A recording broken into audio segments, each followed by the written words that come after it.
연말에 이렇게 바쁜 때 이렇게 모이셔서 다음 세대를 위해서 준비하시는 여러분들이 정말 너무나 귀하고 하나님께서 각 교회마다 다음 세대를 귀하게 세우시지 않을까라는 그런 기대감이 많이 있습니다.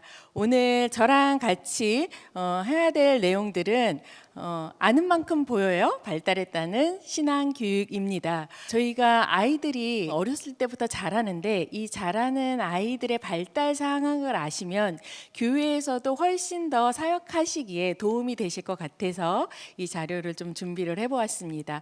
이미 오랫동안 하셨던 분들은 아이들의 특성이나 발달 단계를 아실 것 같긴 한데요.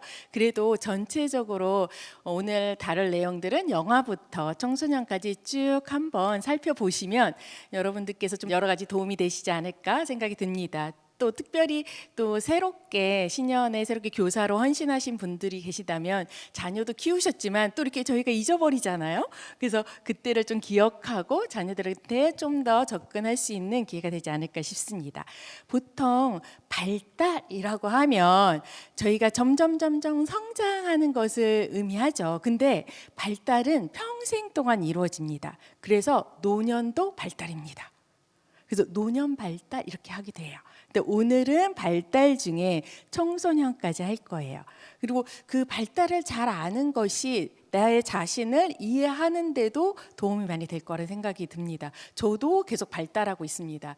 오늘은 나오는 내용들이 이렇게 인지, 아이들이 무엇인가 배워가는데 그 배우는 거에서 알아가는데 어느 정도 수준에서 알아갈 것인가 그 부분을 좀 이야기할 거고요. 정서도 발달을 해요. 그래서 제일 처음엔 정서는 잘 몰랐다가 그 다음 발달을 또 하고요. 사회성도 발달을 합니다. 아이들이 어떻게 사회성이 발달하는지 도덕성 발달도 하게 됩니다. 그 도덕성 발달은 어떤 단계로 가는지 사실 신앙 발달하고도 연계성이 좀 많이 있죠. 그리고 신앙 발달은 어떻게 진행되는지 저희가 좀 살펴보도록 하겠습니다. 구분을 하는데 보통 영아, 유아, 아동, 청소년 이렇게 구분을 하게 됩니다. 그래서 일반적으로 영아는 2세까지, 유아는 3세에서 6세까지, 아동은 7세에서 12세, 청소년은 13세에서 18세로 구분을 하거든요. 주민등록증이 몇 세에 나오나요? 예, 이제 성인이 되는 거예요. 만 18세가. 그래서 18세 이렇게 청소년까지 저희가 나눠져 있고 일반적으로 그 모든 책들이 요 정도의 기준, 조금씩 다르긴 하지만 요 정도 기준이 일반적이라고 보시면 될 것 같아요. 그래서 요 정도 기준에 따라서 인지나 정서나 사회나 도덕성 발달이나 이런 구분이 되어지기 때문에 그런 내용들을 같이 한번 살펴보도록 하겠습니다. 영아기입니다. 영아기 너무 이쁘죠?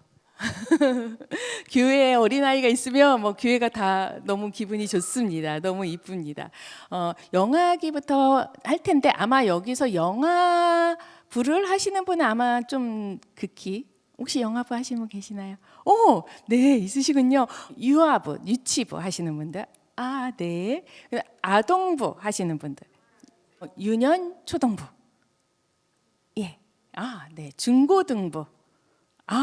중고등 많으신데요? 네, 파악이 좀 됐습니다. 그럼 골고루 좀 알아보는 걸로 그렇게 하도록 하겠습니다.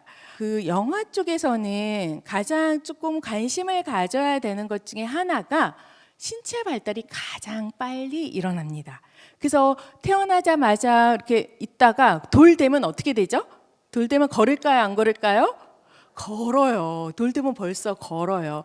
누워서 있다가 기다가 앉다가 또 이렇게 무엇을 잡고 일어나다가 걷기까지 합니다. 그래서 신체 발달이 가장 빠르게 일어나는 그때는 영아라고 보시면 될 것 같습니다. 그래서 이 영아기 때는 아이들한테 영양이나 이런 부분들도 골고루 잘 주는 것이 정말 중요하다라고 생각이 많이 듭니다.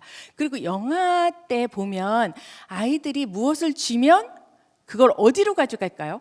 예, 입으로 가져가죠. 그래서 입으로 가져가고 무엇인가 만지려고 합니다. 그래서 주위에 너무 작고 위험한 거를 놓으면 입으로 가져가고 먹어요. 그래서 조심해야 되는, 영아부나 이런 것도 굉장히 조심해야 되는 부분이 있습니다.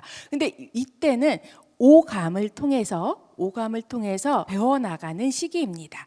그래서 인지 발달에서도 이 시기를 삐아제라는 유명한 뭐 전 세계에서 가장 뭐 발달해서 유명한 사람 중에 한 분인데요. 그분은 감각 운동기라고 얘기했어요. 오감을 통해서 아이들이 발달해요. 그래서 아이들은 어렸을 때 오감이 잘 발달하고 있는지를 빠르게 파악하는 것이 중요합니다. 실은 제일 처음에 태어나면 앞이 잘 보일까요? 잘 안 보여요. 차츰차츰. 그리고 귀도 많이 잘 들리지도 않고, 그리고 내가 어디까지인지도 몰라요. 나의 존재에 대해서도 잘 모르는 그런 시기이지만 그 귀도 들리고 눈도 보이고 촉감도 느끼고, 그래서 엄마들이 먹고 싶어 그러면 이렇게 옆에 하면 이렇게 돌리잖아요. 촉감도 생겨나는 그런 시기라고 볼 수가 있습니다. 그래서 영아는 감각을 통해서 세상을 탐색하고 또 운동 행위를 통해서 정보를 얻는 시기예요. 그렇다면 이 시기에는 우리가 어떻게 주는 게 좋을까요? 감각을, 아이들한테 좋은 감각을 주는 것이 굉장히 좋겠죠. 정말 유명한 실험이 있습니다. 어떤 실험이냐면 원숭이를 데리고 실험을 했어요. 한 곳에는 칭칭칭칭 철사로 감은 원숭이가 있고, 그리고 거기에서는 모유를 먹을 수가 있어요.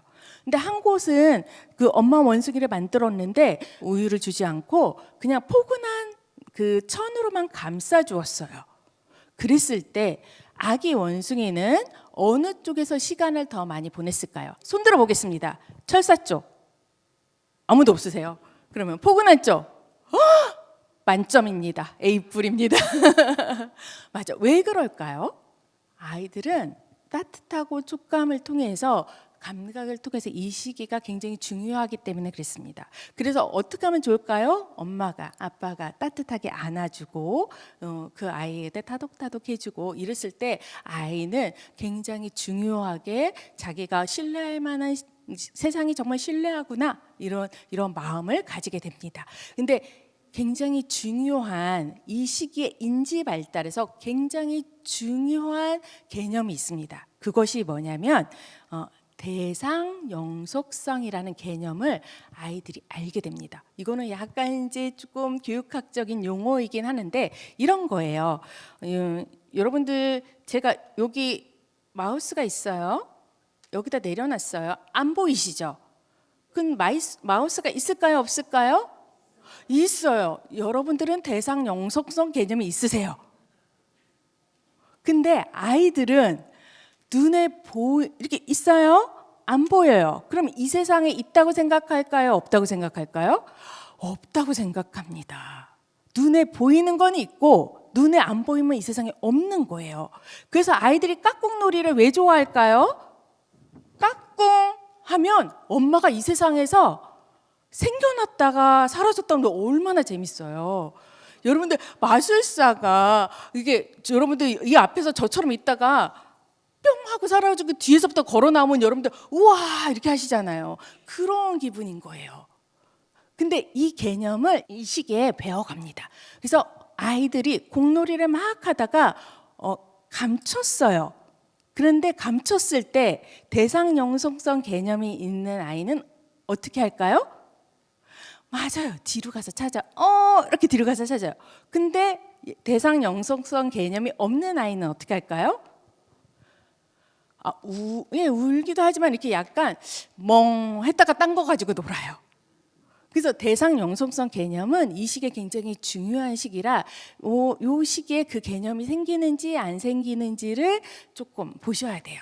그리고 이 시기에 한 돌 조금 지나면 그 낯섦한다고 하는 거잖아요. 엄마 아니고 딴 사람한테 가면 아이들이 막 울잖아요. 그죠? 왜 울까요? 낯설어서 우는 거죠. 그럼 낯설어서 우는데 이게 인지가 발달했기 때문에 그래요. 그 전에는 누가 나를 돌보는지 잘 모르는데 점차 인지가 발달하면서 나를 돌보는 사람이 누구인지를 파악하게 되는 거예요. 그 사람의 냄새, 그리고 그 사람의 얼굴. 그런데 여러분들 가만히 생각해 보세요. 여러분들이 굉장히 덩치가 한 3m 되는 사람이 갑자기 모르는 사람에서 이렇게 막 여러분들을 들었다 놨다 하면 기분이 좋으세요, 안 좋으세요? 안 좋으시죠? 그런 느낌일 거예요. 전혀 모르는 사람이 와가지고 나보다 훨씬 큰 사람이 막 이쁘다고 하는데 전혀 몰라. 그래서 우는 거예요. 그래서 그 인지가 발달이 그때 생기는 겁니다. 그래서 사실 부모님들은 아이들이 조금 그렇게 조금 그때 까다롭잖아요. 그때 하더라도 기뻐하셔야 돼요. 아, 얘가 인지가 발달하는구나 라고 생각하실 수 있는 거예요. 그래서 이 시기에 그런 것들을 합니다. 그리고 굉장히 중요한 단어 중에 하나가 애착입니다. 애착은 정서 발달에서 굉장히 중요한 부분입니다. 이 어렸을 때 그 0세부터 2세 아무것도 모른다고 생각하시는데 그렇지 않습니다. 이때 애착이 형성이 잘 되는지 안 되는지에 따라서 평생 영향을 준다고 교육학자나 다른 뭐 사회복지학자나 심리학자나 늘 똑같이 얘기하고 있습니다. 그래서 이때는 주 양육자, 엄마가 됐던 아빠가 됐던 할아버지가 됐던 할머니가 됐던 삼촌이 됐던 누군가, 이 주 양육자라는 표현을 썼어요. 그러니까 누구든지 그 아이와 애착을 형성하고 그랬을 때 아이는 안정감을 느끼고 정서적 발달을 합니다. 이 아이가 하루 종일 울고 그리고 너무너무 배고프고 그리고 엉덩이가 찝찝한데 아무도 나를 돌보지 않으면 아이들은 이 세상은 믿을만 하지 못해 라고 생각해서 다른 사람에 대한 신뢰가 없어집니다. 왜냐면 우는 거밖에 호소할 길이 없어요. 근데 내가 울어주니까 누구 와서 나를 닦여줘. 너무 배고파서 우니까 아이고 배고프구나 하고 누가 먹여줘. 아, 이 세상은 믿을만하구나 라고 해서 신뢰감이 형성되는 시기입니다. 그래서 이 시기에는 아까도 말씀드렸죠. 교회도 아이들이 오면 따뜻하게 안아주고 그리고 배가 고프면 먹여주고 그리고 애착 형성을 가질 수 있도록 하는 것이 필요한데요. 이게 일관된 반응으로 그리고 애정 어린 돌봄으로 안정적인 애착을 하는 것이 정말 중요합니다. 별표 100개입니다. 진짜. 예, 제가 최근에 또 심리학 공부도 좀 했거든요. 거기서 늘 나오는 게 이 어렸을 때 주 양육자가 어떤 관계가 되는지가 다른 사람하고의 그리고 자기의 자존감 그리고 다른 사람하고의 관계성에서도 굉장히 영향을 미치는 요인이라고 볼 수가 있습니다.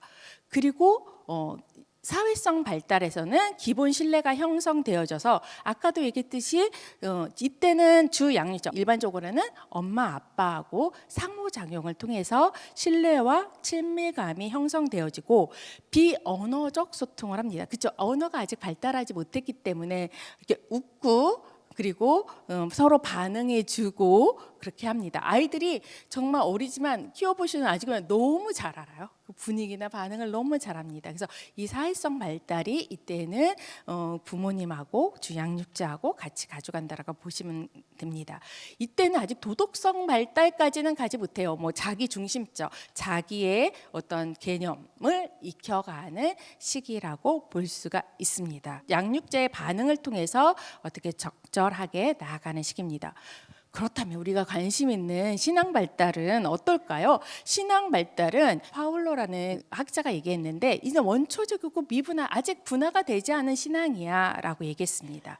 그래서 양육자의 행동이나 감정을 통해서 사랑과 보호, 그다음에 위안의 경험을 합니다. 그렇다면 중요한 거는 우리가 교회 내에서 영아기의 아이들을 어떻게 돌봐야 될까요? 부모나 양육자가 신앙적인 양육을 통해서 기본적인 신앙의 감각과 경험을 해야 됩니다. 사실 그 영유아부는 누구랑 소통을 많이 해야 될까요? 맞아요. 부모님하고 소통을 많이 해야 됩니다. 그래서 부모님들이 아이들을 신앙 안에서 잘 키울 수 있도록 하는 것이 너무너무 중요합니다. 성경에서는 그렇게 아이가 어렸을 때부터 자라서 나중에 지도자가 된 사람이 누가 있을까요? 이집트에서 자란? 그렇죠. 모세가 있잖아요. 어렸을 때부터 그 믿음 안에서 자라서 아무리 얼마나 그때 애굽에서 굉장히 교육을 얼마나 많이 시켰어요. 공주의 아들인데. 근데 거기에 침색되지 않고 본인이 나는 하나님의 사람, 이스라엘 사람이라는 것을 정말 뼛속 깊게 느끼고 자라났잖아요. 그래서 영아기부터 이렇게 믿음 안에서 자라는 것이 너무너무 소중하고 교회에서 보면 정말 믿음으로 키운 아이들 그리고 어렸을 때부터 그 아이들이 정말 하나님 안에서 아이들이 찬양하고 기도하고 섬기는 이런 모습들을 정말 보게 됩니다. 그래서 너무너무 귀한 그런 아이들이고, 아까 얘기했듯이 감각적이고 정서적인 방법으로 아이들한테 신앙을 가르칠 수 있습니다. 그래서 예배나 공동체에 같이 아이가 참석할 수 있도록 해주는 것들이 좋고요. 그리고 기도와 축복해 주는 것이 참 좋습니다. 그래서 제가 있는 교회 같은 경우에는 한 달에 한 번씩 부모님들이 아이들 데리고 와서 담임 목사님 기도해 주세요. 근데 그날 이제 올리거든요. 부모님 단톡방에 목사님께서 축복 기도해 주십니다. 그러면 그날 더 많이 나오세요.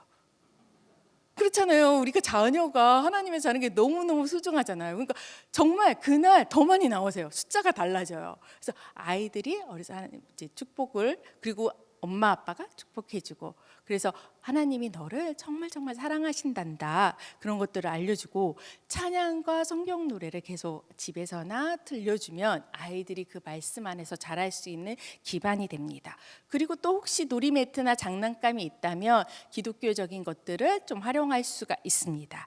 그리고 아이들이 성경 이야기를 따뜻한 목소리로 아이들한테 들려주는 것이 아이들한테 굉장히 도움이 많이 됩니다. 그래서 이렇게 읽어주는 거죠. 근데 요즘에 TV에 제가 보니까 태땡이라는 어린이가 나오더라고요. 걔가 언어가 굉장히 발달했어요. 그래서 그 아이의 어머니한테 물어봤더니 어렸을 때부터 아주, 그러니까 우리가 영화 유아 때 쓰는 용어가 있잖아요. 예. 근데 그 용어도 쓰지만 어른 용어를 많이 사용했더니 언어 발달에도 되게 좋았다, 이런 얘기를 하더라고요. 그래서 저희가 어렸을 때 부모님이 쓰는 용어를 아이들이 쓰게 됩니다. 예전에 보니까 초등학교 선생님들 중에 그런 얘기를 한 적이 있어요. 약간 대전의 연구단지 쪽에 있는 아이들은 모여서 초등학교 1학년 때부터 우리 한번 가설을 세워볼까? 이런 얘기를 한다고. 이게 부모님들의 그 용어와 단어의 그런 숫자와 이런 것들이 아이들한테 곧바로 영향을 주기 때문에 이 어렸을 때부터 뭐 맘마 이렇게 배우는 시기부터 귀한 성경을 아이들이 읽고 그것을 익숙할 수 있도록 도와주는 것이 필요합니다. 제가 오늘 오면서 마지막에 막 사진 몇 장을 넣었어요. 이게 이제 교회에 있는 한쪽 애가 1세, 옆에 있는 애가 2세입니다. 너무 이쁘죠? 예, 헌금하는 거 옆에 사실 할머니시거든요. 저희가 영유아 예배가 따로 없으니까 그 유치부 예배를 참석하세요. 그러니까 뭐 언니 오빠들 할 때 같이 와서 헌금도 내고, 이 옆에는 한 달에 한 번씩 하는 목사님께서 기도해 주는데, 사실 기도하면 눈 감고 있어야 되는데 목사님 뭐 하시나 이렇게 쳐다보는 이런, 너무 이쁘지 않습니까? 뭐래도 이뻐요. 그래서 1세, 2세 아이들, 이 어렸을 때부터 아이들이 믿음 안에서 자랄 수 있도록 하는 것이 너무 중요하다라고 생각을 합니다.